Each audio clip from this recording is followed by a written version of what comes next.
महत्वाची बातमी, भूषणसिंह होळकर राष्ट्रवादी शरद पवार पक्षामध्ये प्रवेश करणार आहेत। पुण्यामध्ये शरद पवारांची होळकर यांनी भेट घेतलेली आहे।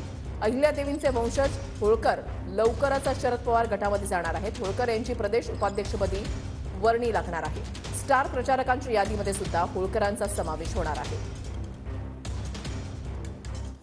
सुप्रियाताईंचा वगैरे फॉर्म भरायला आता तुम्ही जाणार आहात का? महाविकास आघाडीची सभा निश्चितच आता जे काही फॉर्म भरले जाणार आहेत त्या फॉर्म भरण्याच्यासाठी सुद्धा मी साहेबांच्या बरोबर तिथे जाणार आहे आणि तिथे सुद्धा मी आपल्या सगळ्यांना संबोधित करेन। इथून जे आहे ते इथून पुढचे स्ट्रॅटेजी काय असेल? अवघ्या काही दिवसावर आता लोकसभा निवडणूक आहेत, प्रचार सुरू आहे। भूषणसिंह होळकरांची स्ट्रॅटेजी काय असेल? कसा सक्रिय असतील भूषणसिंह? आमची स्ट्रॅटेजी हेच आहे की या माध्यमातून गेल्या 10 वर्षामध्ये जी देशाची, समाजाची, लोकांची दिशाभूल झाली, ती दिशाभूल इथून पुढे होऊ नये यासाठी आत्ता जी महाविकास आघाडीची भूमिका आहे ही भूमिका लोकांपर्यंत चांगल्या पद्धतीने पोहोचवायची आहे।